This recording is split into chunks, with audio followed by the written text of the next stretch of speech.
आप सभी लोगों को मेरा नमस्कार। और आज का वीडियो जो है हमारा है कक्षा 10 प्रकाश के परावर्तन पर आधारित वस्तुनिष्ठ प्रश्न हैं जो हैं 25, लेकिन ये बहुत सरल वाले हैं ताकि आपको आगे और भी आने वाले वीडियो मिलेंगे जिसमें आपको थोड़ा थोड़ा कठिन प्रश्न भी आते रहेंगे। तो पहला प्रश्न है आपका कि परावर्तन का नियम किस पर आधारित है। ठीक है, परावर्तन होता क्या है। सबसे पहले जो है एक चिकना और पालिशदार तल होता है, इस पर एक अभिलंब होगा बीचों बीच में जिसे हम एन से नोट करते हैं, इसे हम अंग्रेजी में नॉर्मल बोलते हैं।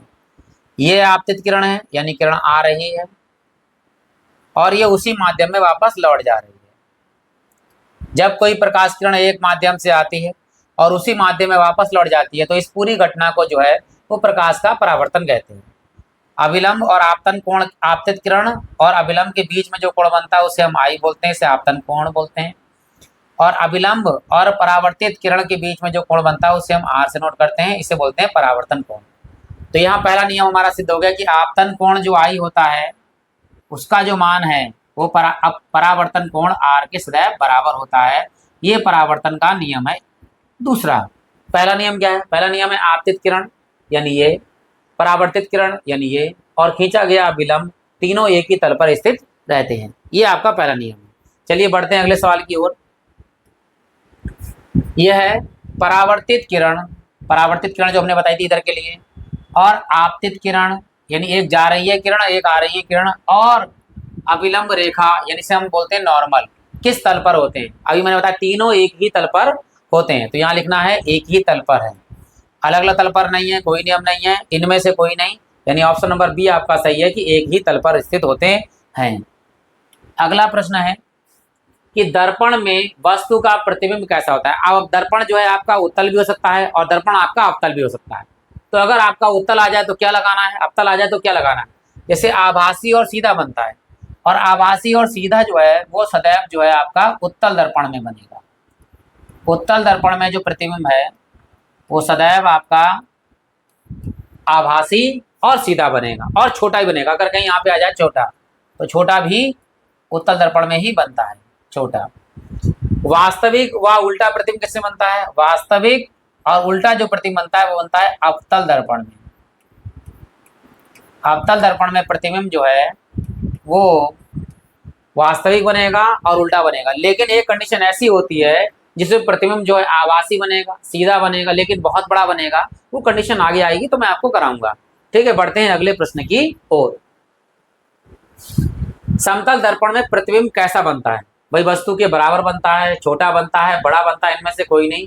तो याद रखना कि अगर हमारा समतल दर्पण है तो प्रतिबिंब जो है वो वस्तु के बराबर बनेगा, और छोटे की बात कर रहा है तो ये सदैव जो है आपका उत्तल दर्पण में सदैव प्रतिबिंब छोटा बनता है, उत्तल दर्पण में।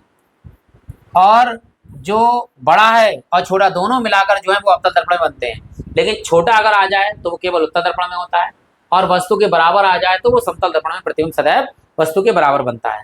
याद रखना ये प्रश्न छोटे छोटे हैं, सरल लग रहे होंगे आपके लिए, लेकिन धीरे धीरे प्रक्रिया जो होती है वो कठिन होती चली जाएगी। लेकिन अगर आपको सरल प्रश्न याद नहीं होंगे तो कठिन कैसे याद होंगे। चलते हैं अगले सवाल की ओर। पांचवा प्रश्न है आपका कि अवतल दर्पण किस प्रकार की सतह पर होता है। यानी अवतल दर्पण बाहर की ओर होता है यानी वक्र है, या भीतर की ओर वक्र है। तो याद रखना अवतल दर्पण होता क्या। जैसे अवतल दर्पण जो है वो इसके जो बाहर होता है उभरा हुआ तल होता है, इसमें तो पालिश करी जाती है, और जो भीतरी तल है देख लीजिए वक्र क्या कर, वक्र का मतलब होता है मुड़ी हुई। ये सीधी रेखा होती है, वक्र अगर ऐसे बना दिया जाए, ऐसे बना दिया जाए या ऐसे घुमा दिया जाए तो ये सब वक्र कहलाता है। तो इसका परावर्तक तल कहाँ है? वक्र के अंदर की ओर है। तो यार ना भीतर की ओर वक्र है, बाहर की ओर नहीं है। बाहर की ओर किसमें होगा? बाहर की ओर होगा उत्तल दर्पण में। अवतल दर्पण में बाहर की ओर ना होकर कहाँ होगा? भीतर की ओर होगा। तो बढ़ते हैं अगले छठे प्रश्न की ओर। यह उत्तल दर्पण में बना प्रतिबिंब हमेशा कैसा होता है? उत्तल दर्पण में बनना है प्रतिबिंब, याद रखना उत्तल दर्पण में प्रतिबिंब कैसा बनता है। अभी मैंने बताया आभासी बनता है, सीधा बनता है, और वस्तु से छोटा बनता है, और बहुत छोटा, छोटा नहीं बहुत छोटा बनता है। जैसे बड़ी बड़ी इमेज को भी आप उत्तल दर्पण में ले लेते हैं।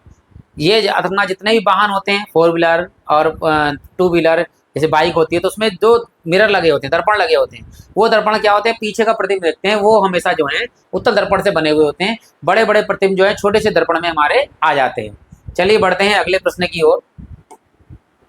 7वां प्रश्न है जब वस्तु अवतल दर्पण के केंद्र पर है। देखिए अब केंद्र पर आ गई है, किस पर, कौन सा दर्पण है, अवतल दर्पण है, ये याद रखना। अवतल दर्पण में जब वस्तु केंद्र पर रखी जाए तब हमारा जो है प्रतिबिंब कहाँ बनता है। जब केंद्र की बात आई है तो याद रखना कि केंद्र पर ही प्रतिबिंब बनता है, यानी वस्तु केंद्र पर है तो प्रतिबिंब भी केंद्र पर है और बराबर बनेगा, वास्तविक बनेगा, लेकिन बनेगा उल्टा। ठीक है, और ऐसे है जैसे वस्तु जो है अनंत पर रखी जाएगी तो प्रतिबिंब फोकस पर बनेगा, अगर फोकस पर रखी जाएगी तो प्रतिबिंब अनंत पर बनेगा। बाकी कंडीशनें आपकी वैसे हिसाब से बदलती जाएंगी। जब मैं इसका लॉन्ग वीडियो बनाऊंगा एक चैप्टर वाला तो उसमें आपको ये छोटी छोटी जो डाउट हैं वो उसमें क्लियर होते चले जाएंगे, क्योंकि बहुविकल्पी करा रहे हैं, ज़्यादा बोलना भी अच्छा नहीं है कि बहुत बहुत लंबा लंबा एक ही बहुविकल्पी बता रहे हैं। तो जब बड़ा लेक्चर लेंगे तो हम उसमें वो चीज़ें एक्सप्लेन करेंगे। चलिए बढ़ते हैं अगले 8वें प्रश्न की। लिखा है यदि वस्तु फोकस और ध्रुव के बीच में रखी है, यानी फोकस बिंदु और ध्रुव के बीचों में कहीं रखी गई है, और दर्पण कौन सा, याद रखना दर्पण रखा है आपका अवतल दर्पण, तो प्रतिबिंब कहाँ बनेगा। अब मैंने एक कंडीशन बताई थी आपके लिए जिसमें वस्तु की सीधा बनता है, आभासी बनता है, बड़ा बनता है, तो वो यही है कि फोकस और ध्रुव के बीच में अगर वस्तु रख दी जाए तो इसका प्रतिबिंब आभासी बनेगा, सीधा बनेगा और बहुत बड़ा। देखिए लेकिन उत्तल दर्पण था तो छोटा बनता है, लेकिन अवतल दर्पण की बात आ जाएगी तो प्रतिबिंब बहुत बड़ा बनेगा, सीधा बनेगा, आभासी बनेगा और दर्पण के पीछे बनेगा। अगला प्रश्न आता है नमा कि गाड़ियों के पीछे देखने वाले शीशे किस प्रकार के दर्पण से होते हैं। अभी मैंने आपको बताया था जितनी गाड़ियां हैं उनमें दर्पण जो लगा होता है वो कौन दर्पण लगा होता है, वो लगा होता है आपका उत्तल दर्पण, यानी ऑप्शन नंबर बी आपका बिल्कुल सही है। अगला सवाल 10वां कि उत्तल दर्पण का उपयोग किस लिए किया जाता है, टॉर्च में, वाहन की हेडलाइट में, या पीछे देखने वाले दर्पण। अभी हमने पढ़ा है पीछे देखने वाले दर्पण की ओर बना होता है, लेकिन अब ये दोनों क्या बनते हैं, टॉर्च में और इनमें हेडलाइट में जो लगे होते हैं ये होते हैं आपके अवतल दर्पण, ये होते हैं आपके अवतल दर्पण। अवतल दर्पण में यानी टॉर्च जो है, टॉर्च है, वाहन की हेडलाइटों में अवतल दर्पण का प्रयोग किया जाता है और पीछे देखने के लिए उत्तल दर्पण का प्रयोग किया जाता है। अगले प्रश्न की ओर बढ़ते हैं, 11वां है अवतल दर्पण का उपयोग कहाँ किया जाता है। अवतल दर्पण का उपयोग क्या वाहन को पीछे देखने के लिए किया जाता है, नहीं, ये उत्तल दर्पण के लिए किया जाता है। ठीक है, और दंत चिकित्सा के दर्पण में बिल्कुल सही है, क्योंकि दांत अंदर के अगर कुछ कीटाणु वगैरह देखने हैं तो उसको बड़ा देखना पड़ेगा, और बड़ा देखना किसमें बनता है, अवतल दर्पण में। अवतल दर्पण में जो है प्रतिबिंब सदैव बड़ा बनता है, उत्तल दर्पण में प्रतिबिंब सदैव छोटा बनता है, इसलिए दांत छोटे होते हैं, उनके जीवाणु और छोटे होते हैं, तो इसीलिए जो है अवतल दर्पण का प्रयोग जो है वो दंत चिकित्सा के लिए देखा करा जाता है। आगे बढ़ते हैं, कह रहा है दर्पण के लिए सूत्र कौन सा है। दर्पण के लिए सूत्र सभी को पता होगा, लेकिन फिर भी हम आपको बताते हैं। इसमें देखिए अवतल दर्पण में क्या है कि पहले वाला फॉर्मूला प्लस वाला होता है, ठीक है, 1/u प्लस 1/v कर लो, चाहे 1/v प्लस 1/u कर लो, तो 1/f बराबर 1/u प्लस 1/v, या इसको हम इस तरह भी लिख सकते हैं 1/f बराबर 1/v प्लस 1/u, इस तरह भी लिख सकते हैं। अगर आपको और ज्यादा लिखना है तो 1/v का मान निकालना है, मान लीजिए, तो ये प्लस में तरह माइनस में जाएगा 1/f माइनस 1/u, इस तरह भी लिखा हुआ मिल जाए तो ये भी ऑप्शन सही है। ठीक है, लेकिन याद रखना अगर v माइनस हो जाए 1/v माइनस 1/u, ये लेंस के लिए होता है, ये लेंस के लिए होता है, लेकिन ऑप्शन यहाँ पर हमें दर्पण के लिए पूछा गया है, तो ऑप्शन नंबर ए बिल्कुल सही है। अगले 13वें सवाल की ओर बढ़ते हैं। लिखा हुआ जब वस्तु फोकस पर है, जब वस्तु कहाँ है, फोकस पर है, अवतल दर्पण में प्रतिबिंब कहाँ बनेगा। याद रखना अगर वस्तु अनंत पर रखी है तो प्रतिबिंब फोकस पर बनता है। अब उल्टा कर दीजिए, अगर वस्तु फोकस पर आ जाए तो प्रतिबिंब कहाँ बनेगा, तो प्रतिबिंब बनेगा हमारा अनंत पर। ये भी याद रखेंगे, अगर वस्तु अनंत पर है तो फोकस से प्रतिबिंब बनेगा, वस्तु फोकस पर है तो अनंत पर प्रतिबिंब बनेगा। अगला प्रश्न आता है 14वां कि उत्तल दर्पण की फोकस दूरी, उत्तल दर्पण की जो है फोकस दूरी कैसी होती है, धनात्मक मानी जाती है, ऋणात्मक मानी जाती है, शून्य होती है, या कोई नहीं। तो याद रखना जी अगर उत्तल दर्पण है तो उसकी फोकस दूरी सदैव धनात्मक होती है, और यदि अवतल दर्पण है तो उसकी फोकस दूरी सदैव ऋणात्मक होती है। अगले सवाल की ओर, अवतल दर्पण की फोकस दूरी कहाँ होती है, अभी बता दिया। अवतल दर्पण की फोकस दूरी जो होती है वो कैसी होती है, ऋणात्मक होती है, और उत्तल दर्पण की कैसी होती है, धनात्मक होती है। यदि मेरे वीडियो पसंद आए तो आप लाइक कर सकते हैं, चैनल को सब्सक्राइब कर सकते हैं, ऐसी और वीडियो मिलेंगे आपके लिए। लेकिन अभी अब सवाल और हैं 10 आपके लिए, वो भी कराते हैं। ठीक है, चलते हैं, शुरू करते हैं अपनी कहानी। 16वां सवाल है दर्पण का आवर्धन यानी मैग्निफिकेशन का सूत्र कौन सा है। m बराबर v अपॉन u, यानी कि यह है आपकी प्रतिबिंब की दूरी, यह है आपकी वस्तु की दूरी। m बराबर h2 बटे h1, यानी h1 जो है वो वस्तु की दूरी होती है, h2 आपकी प्रतिबिंब की दूरी होती है। कह रहा है दोनों a और b, यहाँ दोनों ही ऑप्शन बिल्कुल सही है। याद रखना, और सूत्र कौन कौन से होते हैं, कभी कभी क्या होता है h1 u1 की जगह पर m बराबर v मतलब i बटे o दे दिया जाता है, तो ये भी याद रखना i बटे o क्या है। i का मतलब होता है इमेज, इमेज मतलब होता है प्रतिबिंब की लंबाई, याद रखना ये होता है प्रतिबिंब की लंबाई, प्रतिबिंब की लंबाई। और ओ मतलब होता है ऑब्जेक्ट, ऑब्जेक्ट को बोलते हैं वस्तु, तो ये होता है वस्तु की लंबाई, वस्तु की लंबाई। ठीक है, इसी प्रकार h1 जो है वो क्या है, वस्तु की लंबाई, h2 क्या है, वो है प्रतिबिंब की लंबाई। तो दोनों ही सूत्र सही है, m बराबर होता है v अपॉन u, m बराबर होता है h2 बटे h1। तो चलते हैं अगले सवाल की ओर। अगला है समतल दर्पण की फोकस दूरी होती है, शून्य होती है, अनंत होती है, धनात्मक होती है, ऋणात्मक होती है। तो याद रखना कि धनात्मक की बात कहे तो उत्तल दर्पण की दूरी फोकस दूरी धनात्मक होती है, ऋणात्मक की बात कहे तो अवतल दर्पण की फोकस दूरी ऋणात्मक होती है। और याद रखना कि फोकस दूरी अनंत की बात करता है तो ये दर्पण है आपका समतल दर्पण में फोकस दूरी अनंत पर होती है या अनंत होती है। अगले सवाल है आपका, अवतल दर्पण में फोकस किस बिंदु पर होता है, बिंदु पर नहीं मतलब किधर होता है कह सकते हैं, बिंदु की बात की ना करके किधर होता है, यानी दर्पण के पीछे होता है, दर्पण के आगे होता है, किस तरफ होता है, तो वस्तु की तरफ होता है। वस्तु जिस तरफ रखी होती है उसी तरफ जो है अवतल दर्पण की फोकस होता है, इसलिए फोकस जो है वस्तु की दूरी ऋणात्मक होती है, फोकस दूरी भी ऋणात्मक होती है, किसमें, अवतल दर्पण में।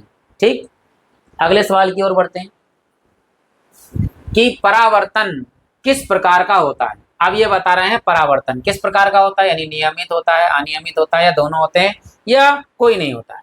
यदि चिकना हो, पालिशदार तल हो तो आपका परावर्तन जो है कैसा होता है, नियमित होता है। यदि चिकना नहीं है, खुरखुरा तल है, तो उसमें क्या होता है, अनियमित परावर्तन होता है। तो यहाँ जो कंडीशन है, यहाँ परावर्तन चिकने तल की बात नहीं कही है, पॉलीदार तल की बात नहीं कही, यहाँ तो केवल कहा गया है परावर्तन किस प्रकार का होता है। तो यहाँ नियमित भी आएगा, अनियमित भी आएगा। दोनों का चित्र बना के मैं बताता हूँ कि नियमित कब होगा, अनियमित कब होगा। अगर चिकना पालिशदार तल है, यानी इस तरह का, ये अभिलंब है आपका, तो प्रकाश की किरण जैसे आएगी वैसे ही उसी माध्यम में वापस लौट जाएगी, और इनके बीच का जो कोण होगा वो सदैव बराबर होगा। आई का मान जो है वो बराबर होगा किसके, आर के। परावर्तन कोण, अपवर्तन कोण दोनों बराबर होंगे। लेकिन यही चिकना पालिशदार तल के ना होके कैसा हो जाए, खुरखुरा हो जाए, यानी इस तरह का, मान लीजिए इस तरह का अगर खुरखुरा हो जाए, ये यहाँ पे पॉलिश कर दी गई,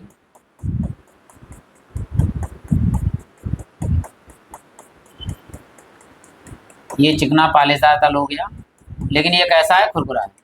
तो इसका जो परावर्तन होगा वो नियमित नहीं होगा। कैसे नहीं होगा, मान लीजिए ये किरण यहाँ टकराई तो यहाँ चली जाएगी ऐसे, ठीक, टेढ़ी होके।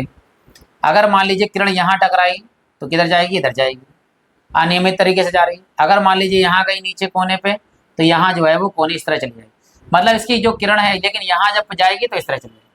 तो ये किरण जो क्या हो रही है, अनियमित तरीके से इधर उधर परावर्तित हो रही है। तो याद रखना, अगर खुरखुरा पालिशदार तल है तो आपका अनियमित तरीके से परावर्तन होगा, लेकिन अगर चिकना पालिशदार तल है तो वो नियमित रूप से परावर्तन होगा। अब बढ़ते हैं अगले सवाल की ओर। ये आ रहा है चमकदार। अब आगे देखो, चमकदार सतहों पर किस प्रकार का परावर्तन होता है। चमकदार हो जाए और पालिशदार भी हो जाए, यानी एक तरफ पालिश हो जाए, तो वो परावर्तन कैसा होगा, नियमित होगा। याद रखना, चमकदार सतहों पर किस प्रकार का परावर्तन होता है, तो नियमित होता है, अनियमित नहीं होता है, फैलावा नहीं होता है, केवल नियमित होता है। अगला सवाल, ऊबड़ खाबड़ सतह पर किस प्रकार का परावर्तन होता है। अभी मैंने बताया था आपको चित्र बना के, ऊबड़ खाबड़ जगह पर परावर्तन जो होता है वो कैसा होता है, वो होता है अनियमित। ऑप्शन नंबर बी बिल्कुल सही है। अब 22वां प्रश्न है, यदि आपतन कोण 30 हो तो परावर्तन कोण कितना होगा। अब आप सोच सकते हैं कि 0 हो सकता है, या 30 हो सकता है, या 60 हो सकता है, या 90 हो सकता है। अभी हमने चित्र बताया था आपके लिए, यानी अगर आपतन कोण आई है, ठीक है, और परावर्तन कोण आर है, और कंडीशन कौन सी है आपकी, परावर्तन वाली हो रही है, तो आपतन कोण जितना होगा परावर्तन कोण भी उतना ही होगा। यानी अगर आपतन कोण का मान 30 डिग्री है तो परावर्तन कोण का मान भी 30 डिग्री होगा। तो यहाँ ऑप्शन कौन सा सही हो जाएगा? तीसरा हो जाएगा। अगर ये अपवर्तन होता तो उसमें कंडीशन बदल जाती है। चलिए बढ़ते हैं। अब आता है पेरिस्कोप किस दर्पण से बना होता है। अब पेरिस्कोप होता क्या है? अब पेरिस्कोप का मैं थोड़ा चित्र बनाता हूँ, बहुत अच्छी ड्राइंग तो नहीं है लेकिन फिर भी कोशिश करते हैं। तो पेरिस्कोप जो है वो दो तरह से 45 डिग्री पे मुड़ा होता है, यानी इस तरह से, और इसके समांतर यहाँ मुड़ा होगा इस तरह से। ठीक, 45 डिग्री समांतर होते हैं। यदि कोई प्रकाश किरण यहाँ आती है इस जगह पर तो टकराकर यहाँ आती है इस जगह पर, और यहाँ से टकराकर पुनः हमें इधर दिखाई देती है, यानी ये रेखा जो है इसके समांतर हो जाएगी। ये जो है पनडुब्बियां होती हैं या सर्चिंग होते हैं आर्मी के पास में या नेवी के पास में, इस तरह का पेरिस्कोप लगा हुआ होता है जो दूर तक की वस्तुओं को, अब तक समतल दर्पण दोनों देखो क्या है, समतल दर्पण है, ये भी समतल है ये भी समतल है, तो दो समतल दर्पण लगे होते हैं। दोनों जो समतल दर्पण मुड़े होते हैं वो मुड़े होते हैं 45 डिग्री पर, और दोनों समांतर क्रम में मिले होते हैं ताकि किरण आराम से आकर यहाँ पर दिखाई दे देती है। और याद रखना, आपने देखा था राम मंदिर पे जो मस्तक पे जो सूर्य का तिलक होता है तो वो भी इसी के द्वारा होता है।